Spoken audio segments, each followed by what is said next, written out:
The views and opinions expressed by the hosts and the guests do not reflect those of the show, the management, and the company.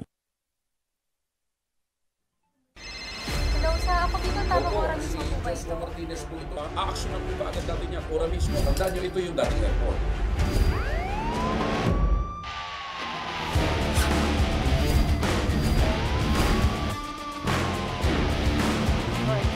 Ano namang kayong dalawa pinagchichismisan yung mga marites kayo, ha?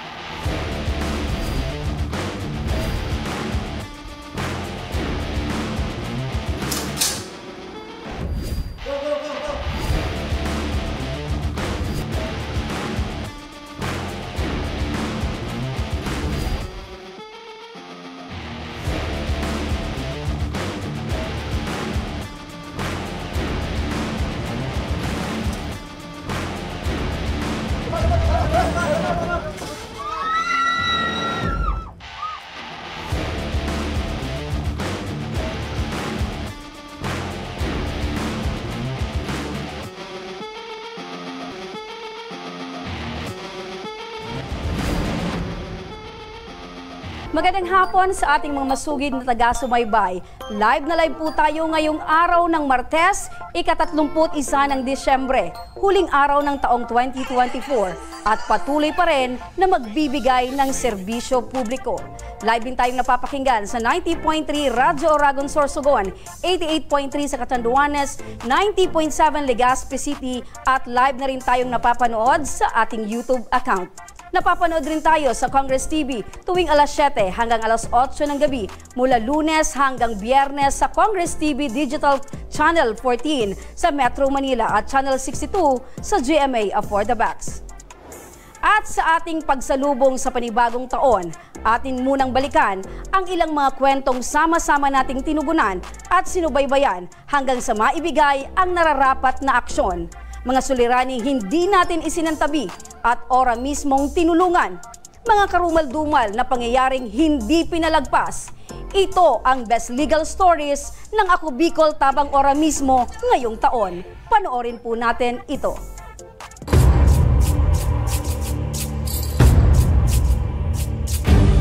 Ngayong taong 2024, hindi biro ang ating mga nasaksihang pangyayari sa buhay ng ating mga kababayan mula sa pagiging biktima ng pagmamaltrato hanggang sa mga karumal-dumal na uri ng pagpatay.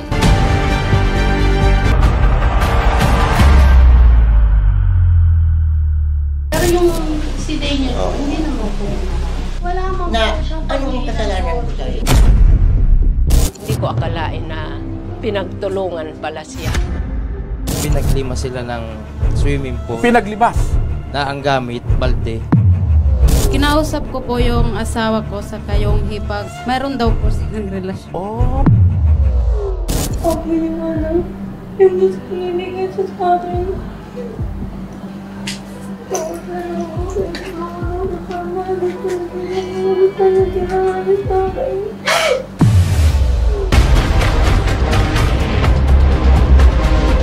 Dahil sa mga inaapi, ang Ako Bicol Tabang Ora mismo ay nagpapatuloy na magbibigay pag-asa at nararapat na pag-aksyon para sa ating mga kababayang walang kakayanang ipaglaban ang kanilang mga sarili. Kaya naman, bago matapos ang taong ito, ating balikan ang ilan sa mga reklamong ating ora mismong inaksyonan.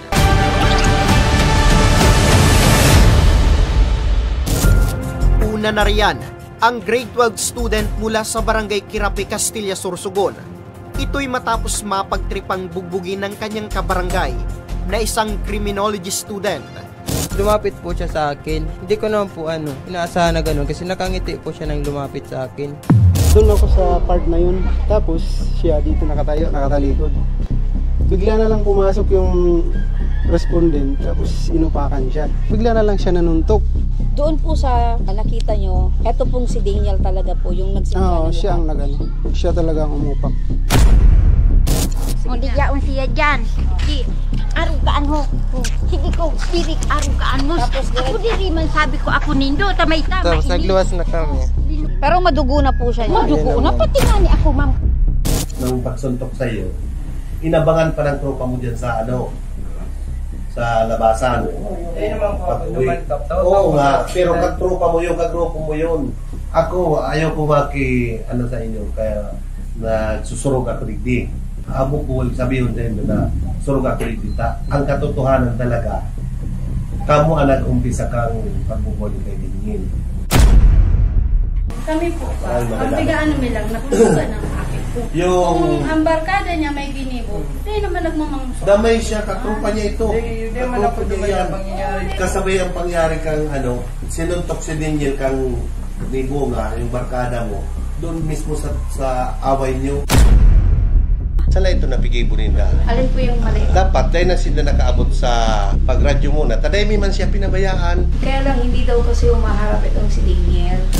Magaba ko man ako si Daniel, pero sa pamilya, niya ko na naswede. Huwag natin paabotin sa labas.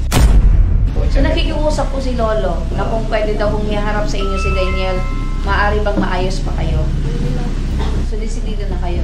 Paano po kung hindi lang yung sugat yung natamo ng anak ko? Kung nabulag siya, maibabalik ba po yun ang sawa ko? Kami dito sa barangay, kung ano ang desisyon nyo, yun ba masusunod? Gusto ko pong maano siya sa ginawa niya kasi makasuhan. Opo, kasi ayun. Po, okay. kung magpapabayad po kami, gagawin niya na naman uli po. Yun. Oo, at baka sa iba pa. Opo, sa iba. Personal na sinama ng Tabang Ora mismo team ang biktima at ang nanay nito upang formal na makapagsampa ng reklamo laban sa suspect. Pag natapos na po siya makuha na ng salaysay, pwede na po siya dalhin sa prosecutor's office para doon i-file yung reklamo. So nakikita namin na pwedeng ikaso doon sa suspect is physical injury. Ang sarap-sarap po sa pakiramdam, parang nabunutan ako ng tinik. Maraming salamat po kay Congressman Saldi at sa inyo po. Sa lahat po ng tumulong po sa Ako Bicol Tabang Center. Maraming salamat. Sa ngayon ay tuluyan nang naisampa ni Nanay Marieta ang kaso laban sa criminology student na nanakit sa kanilang anak. Magsilbi sana itong leksyon sa lahat ng kabataan na hindi tamang idaan sa dahas dahil may batas na uusig sa'yo sa bandang huli. 4 sa noo, 4 na tahi. Hanggang sa ibaba ng kilay mayroon. Sa likod ng tainga, talagang ibang klase ang gumawa nito sa kanya. Bigla akong nanlumo. Samantala, mula naman sa Barangay Cabangan, Legazpi City, kalunos-lunos naman ang sinapit ng isang 75 years old na lolo mula sa kamay ng kanyang kapitbahay. Matapos din itong bugbugin dahil lang sa paghingi nito ng isang kapirasong yosi. Ayon sa pamilya ng biktima, ay nadala pa nila si Lolo Santos sa ospital. Subalit makalipas lang ang 1 linggo, ay binawian rin siya ng buhay dahil na rin sa tindi ng kanyang mga sugat na natamo. Bakit sinaktan ni Ronnie yung papa mo? Sabi niya sa amin na nabad trip na daw siya kay papa kasi pabalik-balik na daw po sa kanila na nagiinom sila. Bakit daw pabalik-balik? Kasi daw po sabi humihingi daw po sa kanila ng sigarilyo yung papa ko. Okay, tapos nagsisigarilyo ba itong papa mo? Opo, nagsisigarilyo po siya. Nung mangyari po ba ito, nakainom ba yung tatay niyo? Opo, nakainom po siya pero hindi na po siya talagang lasing na lasing. Ngayon, nanay, ano ang gusto niyong mangyari? Magkaroon po ng hustisya na ginawa nila sa father. Pinuntan din namin ang 2 suspect na di umano ay nambugbog sa senior citizen. Pero mariin nilang itinanggi ang paratang sa kanila. Hindi naman po siya pinagtulungan, madam. Wala sa kanya yung sinasabi nila na may pumugbog sa kanya, may pumalo. Wala. Kung sinaktan ko yung matanda, hindi.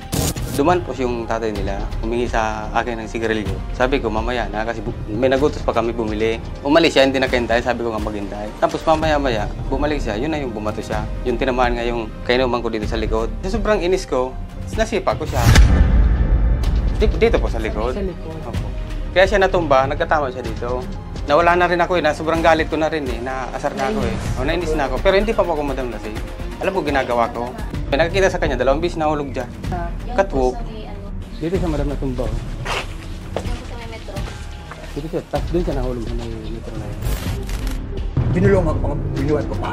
Sa kasasaktan ko, hindi ko wala naman ang pampalo. Ngunit isang witness ang lumutang at nagpatunay na binugbog talaga ng dalawang suspect ang biktima.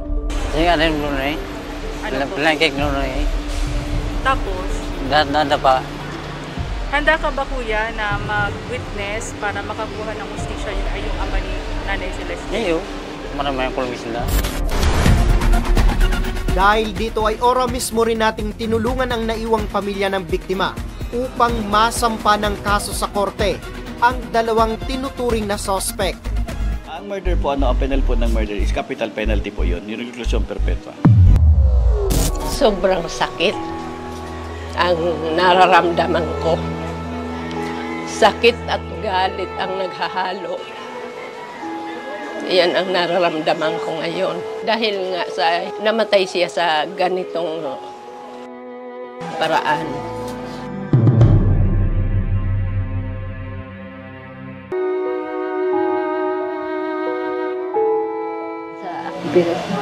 Maraming salamat po sa inyo sa pag-ano nindo sa muya. Sobrang pagsuporta po nindo sa muya pagtabang hanggang sa matawan ng justisya.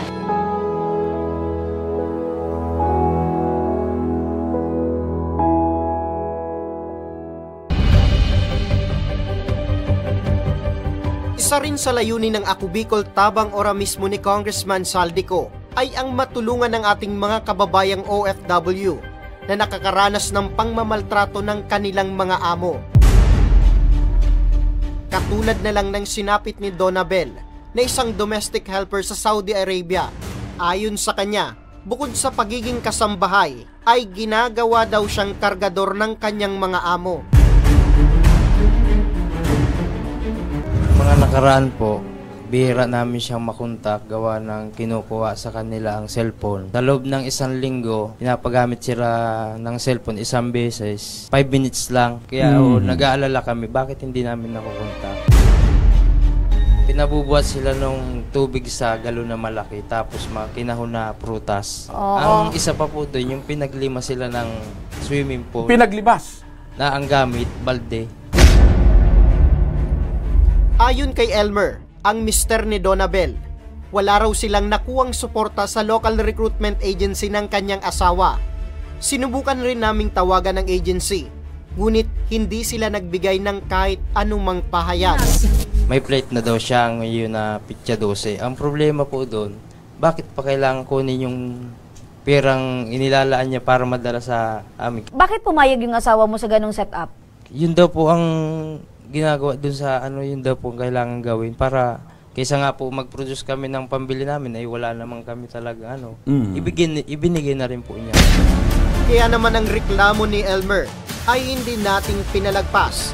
Noong araw ding yon ay tinawagan natin ang tanggapan ng Overseas Worker Welfare Administration o OWA. Na-establish na ang may problema ay ang employer at ang at fault ay ang employer. Obligasyon niya na sagutin ang cost of repatriation ng OFW. Para kung ano man po yung mga dapat na maibigay sa OFW ay mahabol po natin na dapat kung ano yung stipulated sa contract at ano yun lang na agreement, yun lang dapat din ang trabaho ni worker. Mayroon kaming programa for distressed repatriated workers. May livelihood assistance po kami na ibinibigay. May 20,000 siya na ma-receive po work sa amin sa opisina para sa livelihood package na po. Makalipas lang ang 1 linggo, ay isang magandang balita nang ipinabot sa aming programa ni Elmer. Dahil ang kanyang may bahay na si Donabel, makakauwi na ng Pilipinas. Pagdating ni Donabel sa airport, ay inihatid na rin namin siya sa kanilang bahay. Mainit na yakap ang sumalubong sa kanya mula sa kanyang pamilya. Ang lungkot at pangangamba ay napalitan na ng saya. Amin ring inimbitahan sa aming programa ang dalawa. At dito personal na sinalaysay ni Donabel sa amin ang kanyang naging karanasan sa loob ng 4 na buwan sa Saudi. Mga kamag-anak ng amo ko, pinapagawa na mabibigat, ganun. Tapos overwork na, tas wala pang kain. Pas po ng basta alauna po ako natutulog. Nang madaling araw? Anong oras ka nagigising, nag-umpisa ng trabaho? Alas 5 po ng Alas 5 madaling ng umaga? Ang hirap po, malaki nga yung sweldo pero yung katawan mo naman hindi po kaya yung trabaho dun. Kasi halos lahat pinapatrabaho sa'yo kahit yung sa bahay na may mga sira, ikaw pag-aayusin, ganun. Ang sabi lang po dun, 2 lang po ang anak. Dalawa lang ang Pagdating ko po dun, 5 pala. Tapos, di ba sabi po, ang mga needs mo, kailangan nila, hindi po. Ako po bumibili ng pagkain ko. Ako po ay nagpapasalamat sa OWA, lalo na po sa Tabang Ora mismo, ako Bicol. Kung hindi ako lumapit sa kanila, baka siguro matatagalan pa ang pag-uwi ng asawa ko. Maraming salamat po sa Tabang Ora mismo dahil nakauwi po ako ng maayos at ligtas sa aking pamilya. Ano man ang hirap na pagdaanan, malayo man o malapit, kung matibay ang pagmamahalan, ay walang distansyang malayo upang maging buo ulit ang pamilyang nagbilang ng araw at gabi upang magkatagpong muli. Mula sa problema ng ating mga kababayang OFW, dumako naman tayo sa problema ng mag-asawang naghiwalay dahil sa pambababae ng kanyang mister. Ang masaklap, ang kanyang karibal sa pagmamahal ng kanyang mister ay ang kanyang hipag. Kinumpronta mo ba or kinausap mo ba yung mister mo at saka yung hipag mo?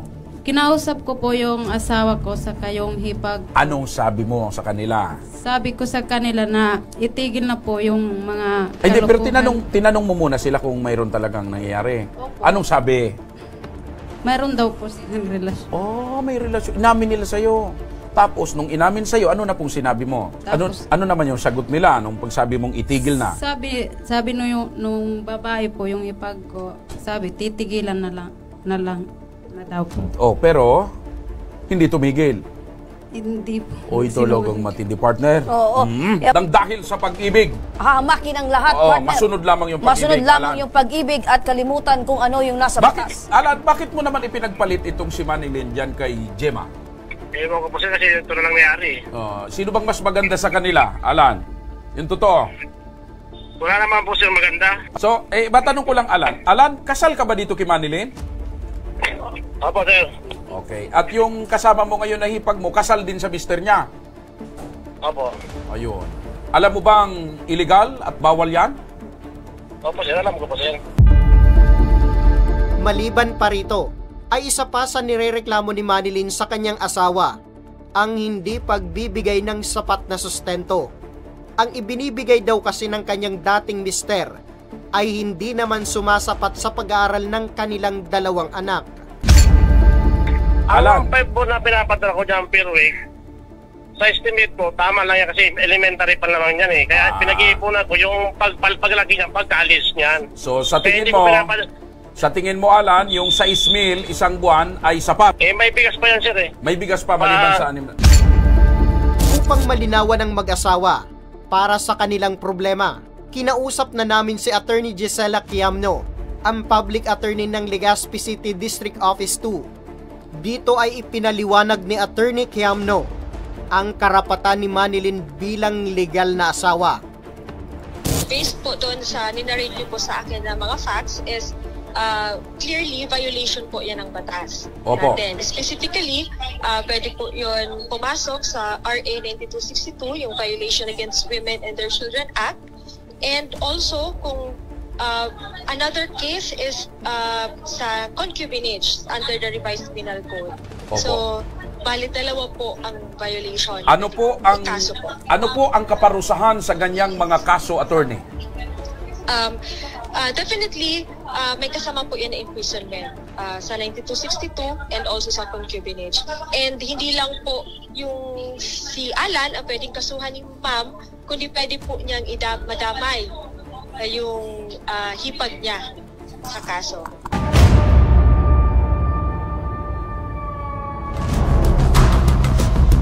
Bukod sa problema sa mag-asawa, ay isa rin sa ating natulungan ang 16 na taong gulang mula sa Cainta, Rizal na paulit-ulit umanong pinagsamantala ng kinakasama ng kanyang ina.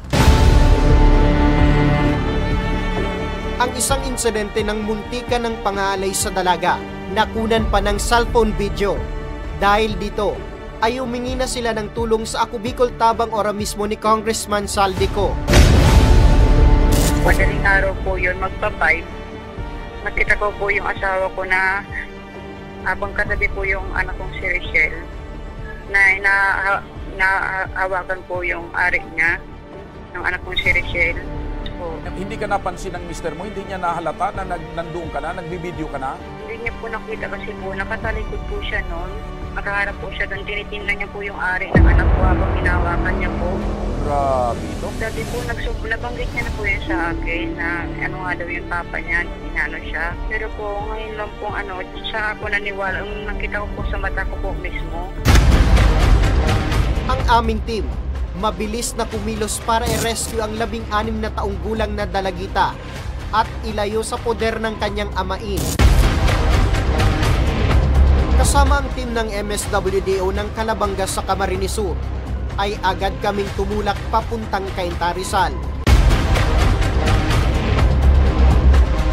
Pagdating namin ng Cainta, Rizal, ay agad kaming tumungo sa tanggapan ng MSWD office. Ngunit kasamaang palad, ay umatras ang ina ng biktima na magsampa pa ng kaso laban sa kanyang asawa. So, nung mag-receive po namin yung kanyang assessment report na i-discuss po nila, ma'am, talaga pong nakipag-coordinate po kami para dumating po yung araw na ito na ma-release po. So pagdating po doon sa kanyang case, naka-filed naman po yung case niya. Naka-attend po sila ng preliminary investigation. Dumating po yung point na ayaw po talagang gusto pong iurong yung kaso. Kaya lang sabi po ni at that time, akong tignan mo kasi ako yung apektado. Si ma'am, doon po siya nakaside, doon sa father po ni doon po siya umaten. So yun po yung pinaka-ano po namin, alam niyo naman yan, social welfare office, ang tinitingnan po namin is talaga yung kapakanan po ng bata. Dito na hindi napigilan na bumuhos ang luha ng dalagita. Salip na siya ang ipagtanggol ng kanyang ina, ay mas pinili nitong iatras ang kaso at hindi na sumama pauwi ng Bicol kasama ang kanyang anak.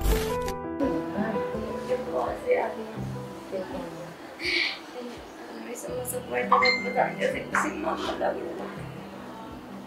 Ako yung yung gusto pinibigay sa akin.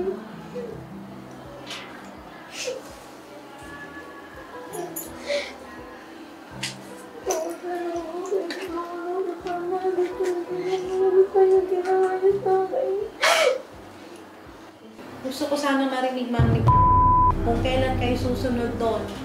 Para maramdaman niya po, ma'am, yung alaga po at kaninga ng isang ina na siya po ay sinusuportahan yung kasama ng mga kapatid niya. May isa ka pang anak na babae. Huwag na po natin paabutin. Nalalaki po yung anak ninyong isang hawak po ninyo ngayon na maaabuso pa rin. Ayaw po na tama sa gusto niyo tama na sa akin. Kaya po siya nagsalita dahil ayaw niya nang maulit. Hindi niya na rin kaya yung ginagawa sa kanya. Minabuti rin ng aming team na puntahan ng guro ng biktima kung saan kasalukuyang nag-aaral ito. Ito'y para kunin ang mga dokumento upang mas mapadali ang paglipat ng biktima sa bago nitong eskwelahan sa Bicol. Okay na po lahat ng requirements niya. Nandito na po yung kanyang good moral and then yung card niya po for transfer na po talaga. Matapos na ma-rescue ang dalagita, ay agad naman kaming tumulak pabalik ng Bicol. Hindi na rin napigilan ng tiyuhi ng biktima na ilabas ang kanyang galit sa kanyang bayaw at desidido itong sampa ng kaso upang mabigyan ng hustisya ang nangyari sa kanyang pamangkin. Siyempre yung galit, di maiwasan eh. Kasi dugo ko yung naandalaytay din sa pamangkin ko eh. Desidido po kami. Siguro kung ayaw ng asawa kami, gusto namin sampa.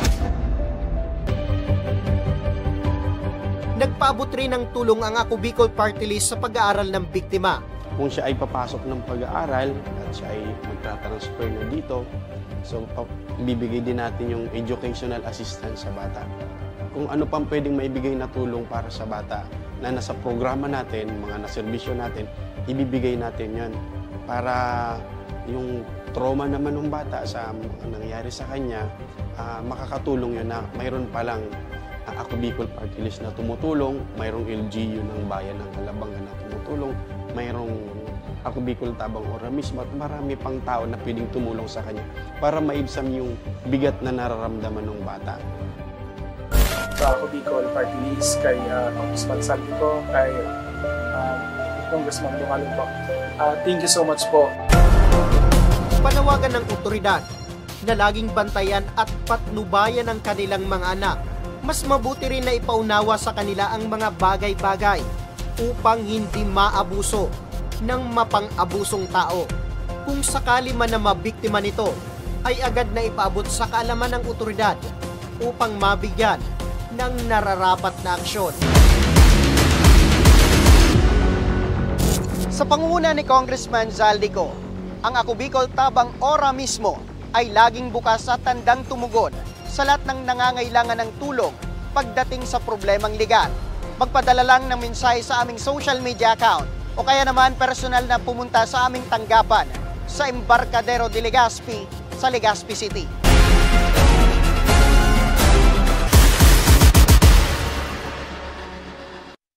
At yan ang mga legal stories na ating mga natugunan. Sa pagbabalik mga kaaksyon ng Ako Bicol Tabang Ora mismo, sabay-sabay naman nating tunghayan ang mga bawat detalye ng problemang binigyan ng hustisya at hindi nakawala sa ating lambat. At mamaya lamang, pipili na kami mga kaaksyon ng dalawang maswerteng makakatanggap ng pang-medyanoche ng handog ni Congressman Saldico. Ano pang hinihintay nyo?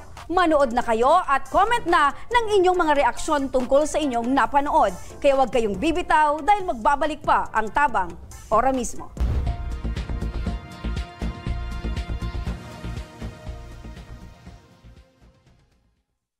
Marahin aldaw sa Indo Gabos.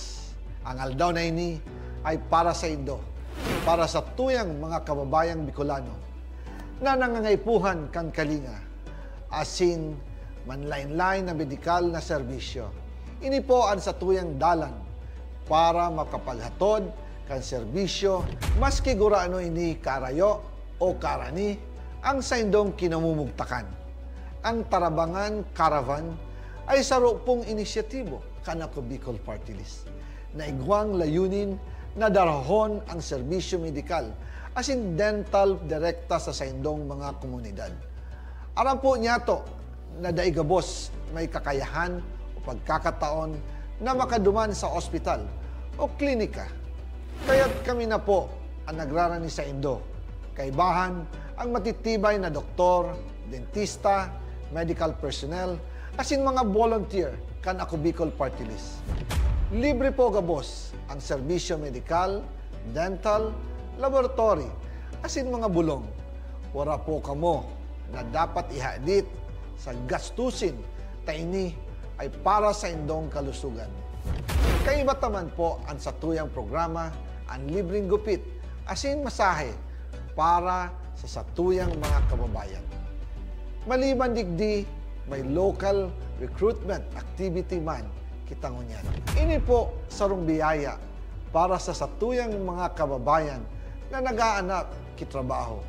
Sana po ay makatabang ini sa Indo. Tangani, makaanap ki mga bagong oportunidad para sa indong pamilya. Mga kababayan, buya ko pong ipaabot sa Indo na ang Ako Bicol Party List permi yaon para sa Indo. Sadto ngunyan asin sa maabot. Kami po ay padagos paglilingkod sa bawat Bicolano. Kami po ay nagpapasalamat sa saindong padagos na suporta. Habang yaon ang suporta kan kada Bicolano sa Ako Bicol Party List, padagos po niya to dadarahon ang mga programa na direktang nakakapiktar asin nakakatabang sa saindong gabos. Sa giraray, dakulaw pasasalamat po sa indong pagtangkilig asin pagtitiwala naway padagos niya tong ipangaji ang mga kalusugan asin kaligtasan kang bawat saro. Padagos po kitang magtarabangan asin magkasararo para sa mas malusog asin masiglang Bicolandia. Nakulang salamat po asin maray na aldaw sa Indo Gabos.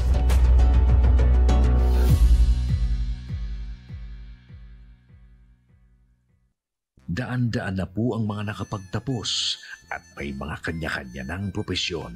Sa kanilang pagpupunyagi, walang masidlan ang kanilang mga ngiti.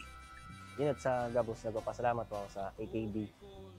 Gusto ko lang po magpasalamat sa Ako Bicol sa opportunity na tigtatao po araw po sa kuya na estudyante. Dahil naandyan lang, katuwang lagi, Ako Bicol, katabang na, kasurug pa. Hindi rin nagpahuli sa pagtugon sa mga pangailangan ng ating mga healthcare workers at mga frontliners. Sa simula pa lang nitong pandemya, hanggang sa ngayon, walang humpayang pagtulong. Ay, nagpapasalamat po ako sa pagtaon ng tabang hali sa Ako Bicol Party List. Papasalamat kong dakula sa duwang congressman. Tayo nakakatabang sa mga sa gabi. Maaasahan, Ako Bicol, katabang na, kasurug pa. Tucked away in the province of Albay, known for its perfectly shaped Mayon volcano, Misibis Bay Resort, a locally owned 5-hectare private island resort. The resort is ready for all those looking to balance tranquility and adventure. This tropical destination is where guests can either choose to relax under the palm trees or have an adventure under the sun. It features modern and luxurious rooms and villas, recreational facilities, and sophisticated services.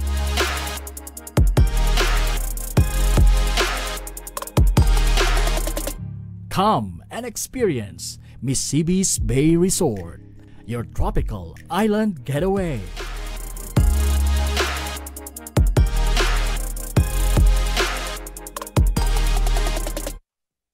Problema sa tubig, agarang binigyang solusyon. Nagpatayo ng mga solar-powered water supply system sa mga liblib na lugar. Libre, malinis at maaasahang supply ng tubig 24/7. Dakulaang ng pagpapasalamat niya mo, dahil may ikamalilingan habang kami nabubuhay. Dakulaang nining tabang para sa gabos na tao digdi. Salamat po. Para sa ating mga kababayang nasa laylayan, Ako Bicol, katabang na, kasurug pa. Libo-libo na ang mga nabigyan ng tulong medikal. Bata, matanda, kahit sino man, lahat ng mga may karamdaman, may maaasahan. Nagpapasalamat sa Ako Bicol Party List. Hindi po namin makakalimutan ang tulong na dinala ninyo dito sa aming bayan. Maraming salamat po. Dahil iisa lang ang tunay na nagmamalasakit. Ako Bicol, katabang na, kasurug pa. Nagbabalik mga kaaksyon ng Ako Bicol Tabang ora mismo. Ngayong taon ay iba't ibang mga kasong pagpatay ang ating tinutukan. Ang mga sospek sa krimen, mabilis naman na nalambat ng otoridad. Ang ilan sa kanilang mga kwento ating balikan. Panoorin po natin ito. Maliban nga sa 5 kwentong ating naitampok dito sa Ako Bicol Tabang ora mismo, 3 buwan bago matapos ang taon, isang segment ang ating binuksan.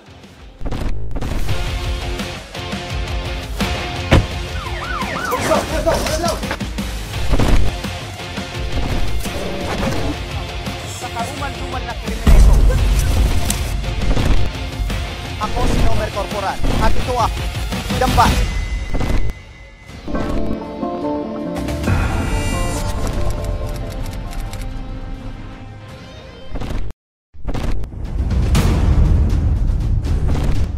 Isang crime documentary na nagbibigay linaw at hustisya sa mga biktima ng karahasan.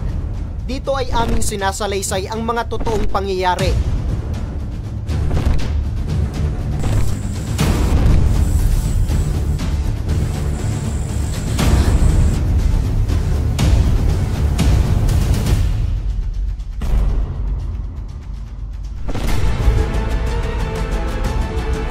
Una na riyan, ang isang persons with disability o PWD na babae mula sa Uwas Albay na ginahasa at walang awang pinatay.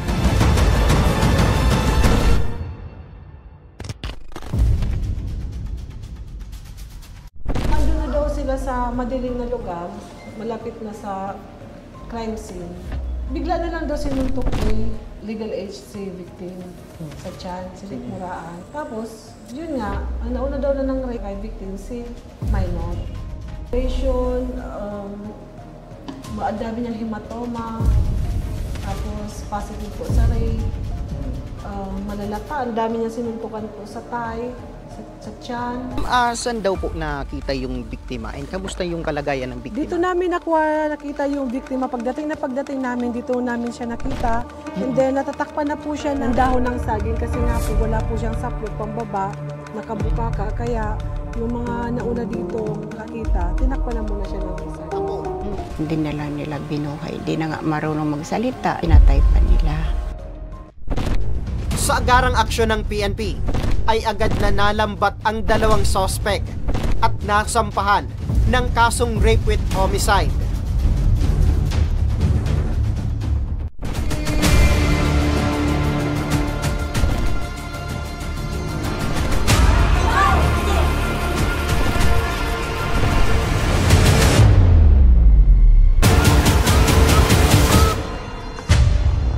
Ika nga, nasusukat nga ba sa tagal ang pagmamahal at tiwala? At nakakasiguro ka bang kakilala mo na siya ng lubusan? Katulad na lang ng ating susunod na kwento ng isang guro sa Garchitorena, Camarines Sur na walang awang pinatay ng kanyang kinakasama dahil umano sa matinding selos.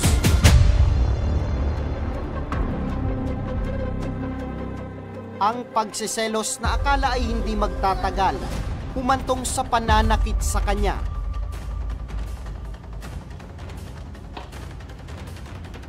Sino yung kachat mo? Siguro may lalaki ka, no? Wala akong iba. Umamin ka na, siguro may lalaki ka, no? Ba, wala nga. Siguro may lalaki ka, no? Ano ba? May lalaki ka siguro. Wala nga. May lalaki ka. Ano yan, diba? Nasasaktan na ako. Iwal. Nagisip ka? Anong klase pang mga pag-ako? Ano siya, tanggol sa pader, martilyo ang payo. Tapos grabing lata dyan. Hanggang sa isang araw ay umuwi si Yasmin sa tahanan ng kanyang ina upang matulog ng ilang araw kasama ang mga anak dito na pinagtaka ni Aling Teresita.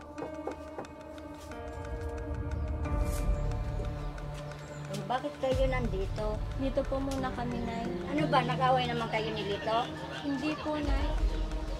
Sige na, pasok kayo.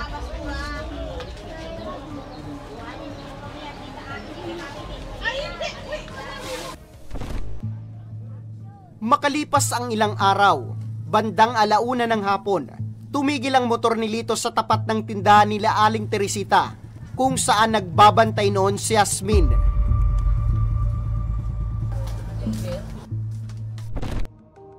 Ang akalang kakausapin lang siya ng kanyang kinakasama para maayos ang kanilang relasyon, nawi sa malagim na trahedya.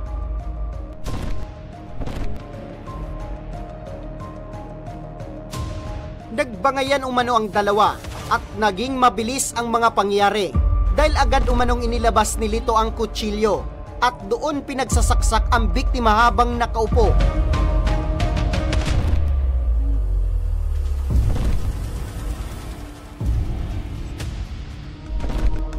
Siguro doon sa mga barkada, inaasar siya na, "Hoy, yung asawa mo may lalaki na naman na iba."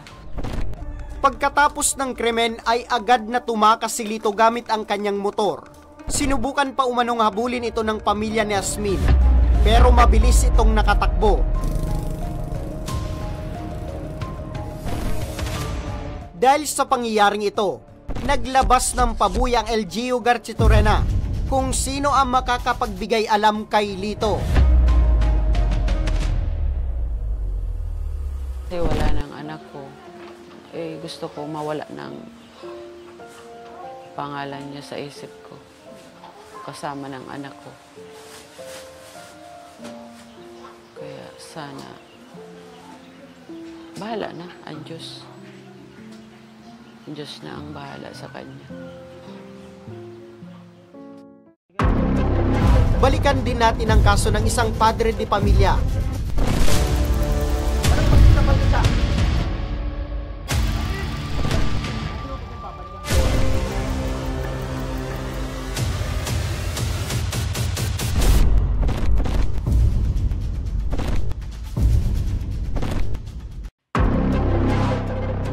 Pinatay matapos na barilin ng kanyang kabarangay sa Pili, Camarines Sur. Ang dahilan ng pagpatay dahil lang sa pagdura sa harap ng bahay ng sospek. Meron nga daw binaril doon sa Sitio Ilaod sa Barangay Himao dito sa bayan ng Pili. Ang akala nga namin nung una motorcycle riding na suspect, pero it turned out na naman pala, magkapitbahay lang yung suspect at saka biktima. Matagal na daw na may hidwaan yung dalawa na yon. Itong biktima ay siguro may hindi sila napagkaunawaan nung araw na yon. Agad naman daw silang rumisponde sa pinangyarihan ng krimen. Subalit wala na raw buhay ng datna nila ang biktima. Habang ang suspect na si Marlo, mabilis na tumakas at dumaan sa likod ng kanilang bahay. Ang sumpak na ginamit din ni Marlo sa pamamaril ay hindi na rin na-recover ng pulisya. Tanging ang basyo na lang ng shotgun ang kanilang nakuha sa crime scene. Namin, for security purpose, inunan muna namin yung bahay. Hinalap muna namin yung suspect doon sa bahay. Pero accordingly doon sa wife ng suspect ay umalis na daw. Base sa salaysay ng asawa ng biktima na si Maria Rachel Batukan, ika-9 ng Hunyo nang mapada ng kanyang asawa sa tapat ng bahay ng suspect at di sinasadyang napadura ito. Ayon pa sa kanya, ay mannerism na daw ito ng kanyang asawa dahil sa pakiramdam nito ay may nakabarang plema sa kanyang lalamunan. Pasensya na ngayon ako, hindi na yun mauulit. Kung ngayon, doon pa lang sa bahay, magdudura na ako, sabing ganyan. Pero hindi pa rin po nila pinakinggan. Akala namin tapos na yun. Hanggang sa sabi ng tawa ko, wala daw araw na hindi daw siya abangan. Tapos lait-laitin, ganyan, bulihin, bully po eh. Hanggang sa pinagtatawanan siya. Tapos may isang gabi pa po na nag-aabang siya ng bus. Dinuraan siya mismo sa harapan niya. Pero hindi pa rin siya umimik kasi sabi niya nga, baka nagpibiro lang, ganyan. Ika-5 ng Agosto, naganap ang unang mediation sa kanilang barangay ni Benjamin at Marlo. Subalit, hindi raw dumating ang suspect. Nag-file ng blatter yung biktima. Tapos, siyempre, after blatter, direkta schedule kami ng summon. So, 2 times namin pinatawag sa summon. Then the next week sana, may schedule na naman kami for the 3rd time sa barangay. Pauwi na sa kanilang bahay si Benjamin nang abangan siya ng suspect at biglang harangin. Dito na raw nagkaroon ng pagtatalo ang dalawa. Dahil dito ay dali-daling umuwi sa kanilang bahay si Benjamin para kumuha ng itak. Ngunit pagbalik ni Benjamin ay bigla na lang siyang binaril ni Marlo sa mukha gamit ang isang sumpak o improvised na baril.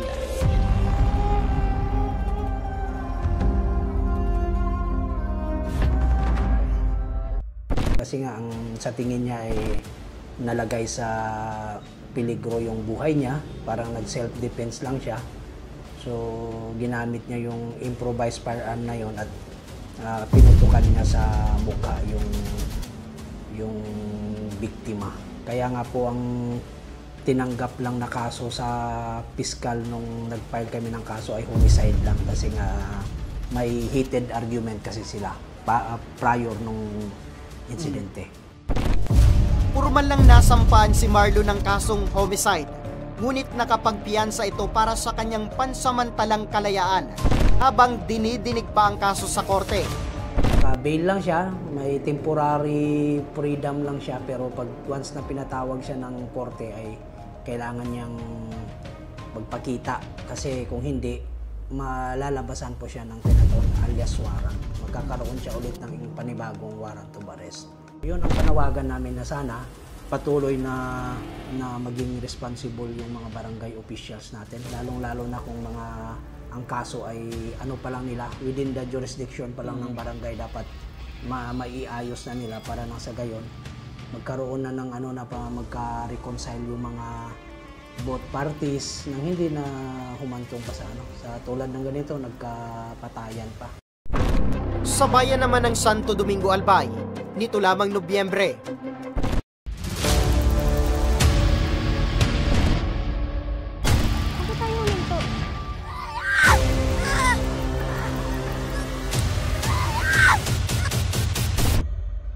Isang guro rin ang pinatay ng kanya mismong manliligaw na nakilala online. Ilang oras matapos matagpuan ang mga labi ng biktima, ay agad na nalambat ng mga tauhan ng PNP ang suspect. At ayon pa sa PNP, hindi ito ang unang beses na may pinatay ang suspect. Sa tulong ng CCTV camera, mula sa Barangay Bongga hanggang sa Barangay Misericordia, makikita na isang lalaki ang sumundo sa biktima na sakay ng motorsiklo. Ilang minuto bago matagpuan ang katawan ng biktima, na posibleng siya rin umano ang nasa likod ng pagpatay sa guro. Ano namin kasi naabutan namin yung biktima. Hindi pa masyadong matagal na period kasi dugo, sabi nga ng doktor, mga higit 1 oras pa lang ito doon nakatiwang mo. So palagay namin sa investigation namin, doon na yung pinatay doon mismo sa place na yun.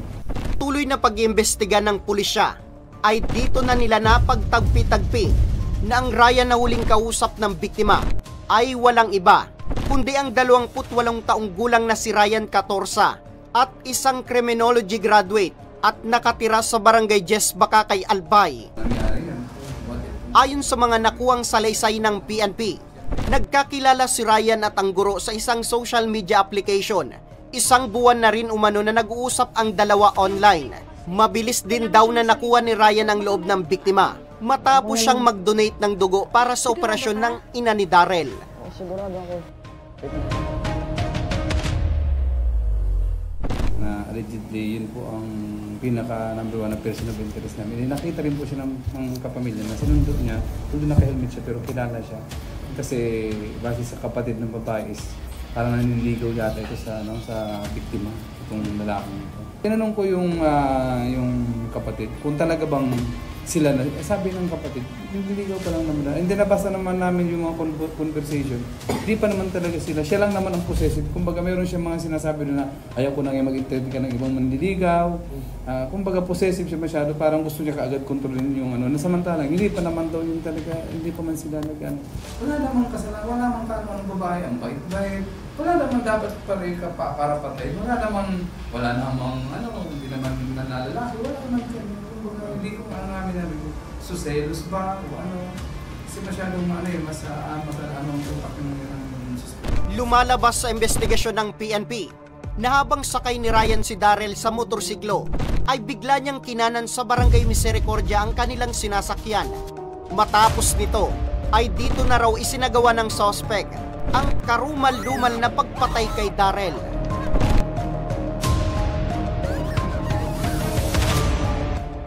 Agad na nagsagawa ng hot pursuit operation ang PNP para madakip ang suspect. 9:00 ng gabi nang tumulak na ang mga tauhan ng PNP at nagtungo sa bahay ng suspect. Mabilis naman na nalambat ng mga otoridad si Ryan. Na-recover ng PNP ang ginamit na motorsiklo ng suspect na may bakas pa ng dugo.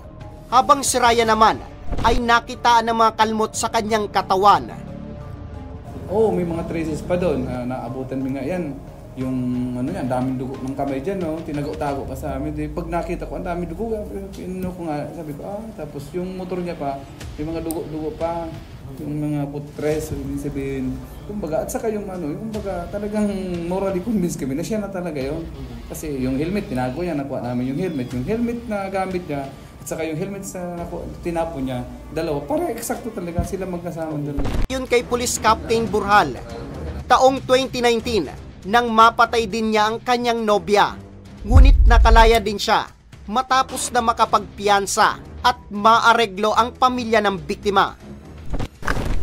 Minabuti rin ng aming team na makuhanan ng payag ang suspect, ngunit tumanggi na itong humarap sa aming kamera.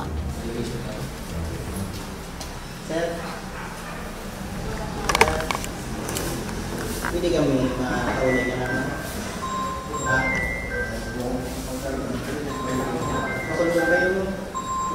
Ako po nananawagan na huwag po kayong magtiwala basta-basta sa mga kachat nyo, huwag kayong magpadin lang sa mga profile picture na maayos siya, magalang siya, pero deep inside hindi mo rin pala alam talaga kung sino ang pagkatao. So huwag tayo magtiwala. Yun lang naman, pag hindi natin kakilala, kasi ganyan po ang isang ganyan po ang isang kriminal, lilin lang yung kanyan. Akala mo okay ka, akala mo mabait. Ganyan po ang mga personality ng isang talagang mga kumbaga killer talaga. Yung hindi mo alam kung bigla. Kaya nga, di makapagtaka yung pamilya, bakit ginawa nun? Ang sabi niya, ang ganda naman ngayon ang pakikitungo namin sa'yo. Walang ibang hiling ngayon si Nanay Brenda, kundi ang mabigyan ng hustisya ang karumal-dumal na pagpatay sa kanyang anak na si Darrell.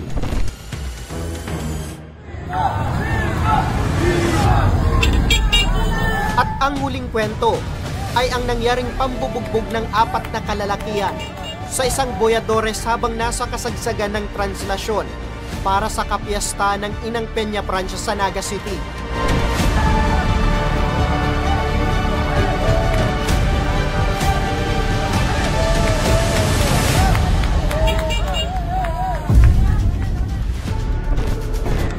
Ang insidente ay nakuna ng cellphone video. Agad naman na sumuko ang 4 na sospek at sinampa ng kasong homicide. Ang pagkuyog kay Nestor ng 4 na lalaki umabot sa tulay. Dahil sa patuloy sa pagbugbog ang mga sospek, ay aksidenteng nahulog sa tulay ang biktima. Well, napakababaw po nung dahilan. Parang ang alam ko is nagkatinginan lang muna ng masama. No?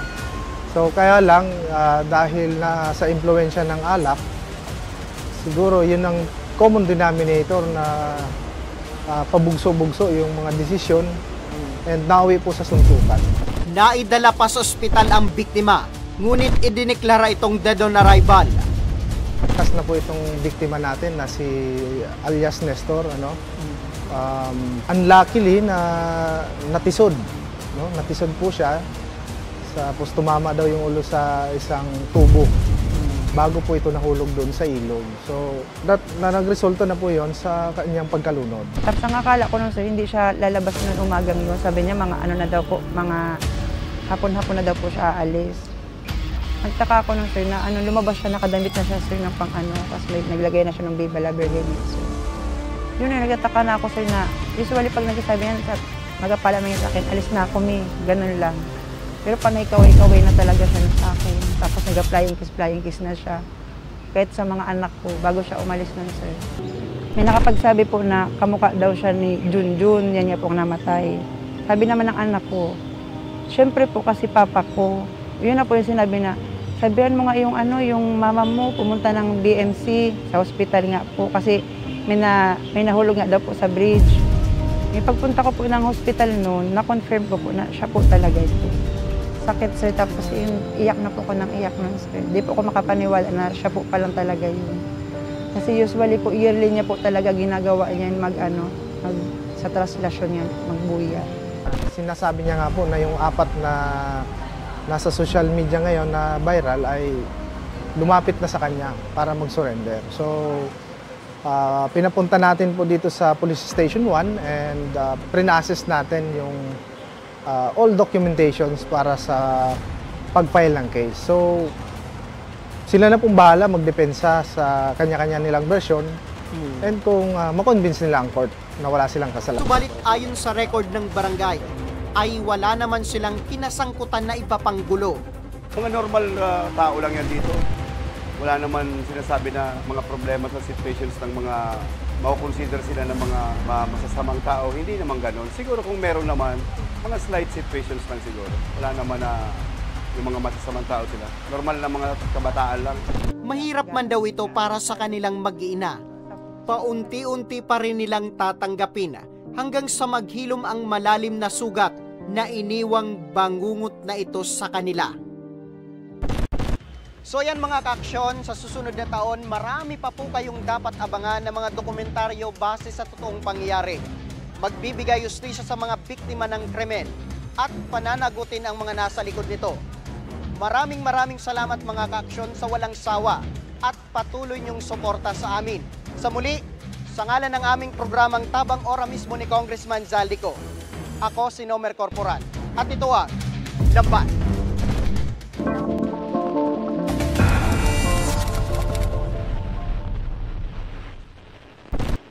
At iyan ang ilang mga pangyayaring ora mismong nalambat ng ating mga otoridad. asahan yung magpapatuloy ang aming misyon sa pagbibigay ng hustisya. At ito na mga kaaksyon, tawagan na natin ang maswerteng napili ngayong hapon na makakatanggap ng pang-medyanoche na hatid ni Congressman Saldico. Huwag na nating patagalin pa at tawagan na natin ang nanalo ngayong hapon. Hello? Hello po. Ayan, hello. Ano yung po. Magandang hapon din sa'yo. Ano ang pangalan mo at ilang taon ka na? Taga saan ka rin?